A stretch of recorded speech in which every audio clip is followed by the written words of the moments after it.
सुप्रभात प्यारे बच्चों आप सदैव खुश रहें। इन्हीं मंगल कामनाओं के साथ मैं राजेश शर्मा पुनः उपस्थित हूँ आपके समक्ष आज नए उप विषय के साथ। आज का हमारा उप विषय रहेगा प्रत्यय। प्यारे बच्चों, हमारे कत्वा, ल्यप और तुमुन ये प्रत्यय लगते हैं अपने अपने पाठ्यक्रम में, जो नया पाठ्यक्रम आया इसमें। तो हम सबसे पहले पढ़ेंगे प्रत्यय में कत्वा प्रत्यय। कत्वा प्रत्यय स्टूडेंट्स हमारी एक क्लास जो इसमें लगेगी सोमवार के दिन जो है केवल हमारा रहेगा कत्वा प्रत्यय। तो प्रत्यय की ओर जब हम चलेंगे स्टूडेंट्स तो विशेष करके ध्यान देना होगा कि प्रत्यय जो है वो हमेशा शब्द के या धातु के, क्रिया के वो अंत में लगते हैं। दूसरी बात कि कत्वा जो प्रत्यय है, कत्वा प्रत्यय हमेशा धातु के साथ लगता है, क्योंकि प्रत्यय ऐसे तो कई प्रकार, लेकिन कृत प्रत्यय और तद्धित प्रत्यय, कृत प्रत्यय हमेशा जो है वो क्रिया होती है और तद्धित प्रत्यय हमेशा शब्द के साथ लगते हैं। तो ये कृत प्रत्यय है। तो कृत प्रत्यय में जो पहला जो प्रत्यय अपना आता है कत्वा प्रत्यय। तो कत्वा प्रत्यय हमेशा धातु के साथ इसका प्रयोग होता है। और ध्यान देने योग्य बातें क्या है कि कर अर्थ में प्रयोग होता है। देखिए, कत्वा और ल्यप दो प्रत्यय हैं, तो कत्वा और ल्यप दोनों प्रत्ययों का जो प्रयोग होता है वो कर अर्थ में। अब कर का आप मीनिंग समझोगे, कर का मतलब क्या है। जैसे हम कोई भी वाक्य जब बनाते हैं तो हम बोलते हैं पढ़कर, लिखकर, चलकर, खाकर, रोकर, हंसकर, जो है बोलते हैं। जैसे मोहन पढ़कर सो गया, दिनेश हंसकर लिखता है, मोहन खाकर सो गया, खाकर सोता है। तो ये जो बीच बीच में वाक्य में आते हैं, खाकर, नहाकर, रोकर, हंसकर, लिखकर, जो ऐसे वाक्य होते हैं, इन वाक्यों का जो है हम क्या बोले।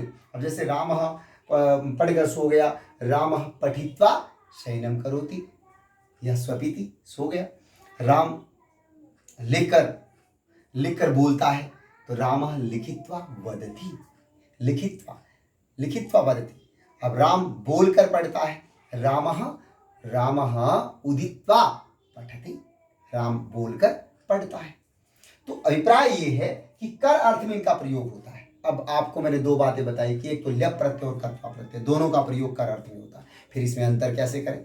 ल्यप प्रत्यय स्टूडेंट जब भी लगेगा तो उसके आगे, सब क्रिया के आगे पहले उपसर्ग लगेगा, और यदि उपसर्ग के बिना अगर कर प्रत्यय लगा है तो वहां कत्वा प्रत्यय प्रयोग होगा। अर्थात सीधा धातु के साथ कत्वा प्रत्यय का प्रयोग, और उपसर्ग लगाने के बाद जो प्रयोग होगा वो ल्यप प्रत्यय का।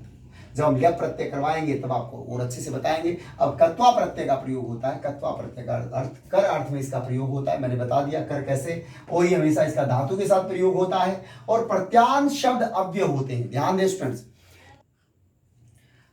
धातु के साथ प्रयोग होता है, प्रत्यांश शब्द अव्यय होता है। ध्यान दें कि प्रत्यांश शब्द अव्यय होता है, मतलब कि जब पठित्वा, रामः पठित्वा गच्छति, आपसे पूछ ले कि इस वाक्य में अव्यय पद क्या है, तो ये अव्यय पद बन जाते हैं। जब भी पठित्वा क्या बन गया, अव्यय पद। जिस भी धातु के साथ कर अर्थ में अगर प्रत्यय लग जाएगा कत्वा या ल्यप, तो वो हमेशा जो है वो अव्यय पद हो जाता है। तो इसी, क्योंकि इसके कोई रूप नहीं चलते, क्योंकि इसका कोई रूप नहीं चलता। पठित्वा, चलित्वा, खादित्वा, वो पुल्लिंग के लिए, स्त्रीलिंग के लिए, सबके लिए एक समान रहता है। इसलिए यहाँ पर स्टूडेंट्स हमें सोचने की जरूरत नहीं है कि जब भी कोई वाक्य में अगर कोई ऐसा पूछ लिया जाए कि इसमें अव्यय पद छांटो और कत्वा प्रत्यय या ल्यप प्रत्यय, तुमुन प्रत्यय लगा हुआ हो, तो उसको आप बिल्कुल जो है नीचे से अंडरलाइन कर दीजिए, उसको बता दीजिए कि ये अव्यय पद है। और देखिए, अब कत्वा प्रत्यय का हमेशा त्वा शेष रहता है। क्या शेष रहता है, केवल त्वा शेष रहता है। तो कत्वा में कै का लोप हो जाता है। जैसे पट प्लस कत्वा पठित्वा, चल प्लस कत्वा चलित्वा, खाद प्लस कत्वा खादित्वा, नृत प्लस कत्वा नर्तित्वा, रुद प्लस कत्वा रुदित्वा रोदित्वा, हस प्लस कत्वा हसित्वा। तो ऐसे गम प्लस कत्वा गत्वा, गम प्लस कत्वा गच्छित्वा, क्योंकि मूल धातु के साथ इसका लगता है। दृष्ट प्लस जो कत्वा पश्यित्वा नहीं होगा, दृष्टवा। तो इसलिए इसका भी ध्यान रखना है। दह प्लस कत्वा दग्ध्वा, ध्यान दे कुछ धातु है, जब भी आ जाएगा है के साथ तो गधा ये जो बन जाएगा दह प्लस कत्वा दग्ध्वा। इसी प्रकार दा प्लस कत्वा दत्वा, दा को दद हो जाता दत्वा। वस, देखिए स्टूडेंट, जब भी वह वाली धातु होगी उसको उ हो जाता है। वह वस प्लस कत्वा उशित्वा, वद प्लस कत्वा उदित्वा। वह को उ संप्रसारण होता है। तो वहां पर आपको गहराई में ले जाते हुए मैं क्यों लिए ध्यान रहे आपको कि ये थोड़ा सा अंतर जो है इसको समझे। ये तो सामान्य है, पठित्वा, चलित्वा, खादित्वा, रोदित्वा, हसित्वा, ये तो सामान्य है, आप ये कर लोगे। लेकिन ऐसी धातुएं जो थोड़ा सा नयापन है उसको आप थोड़ा ध्यान रखना होगा।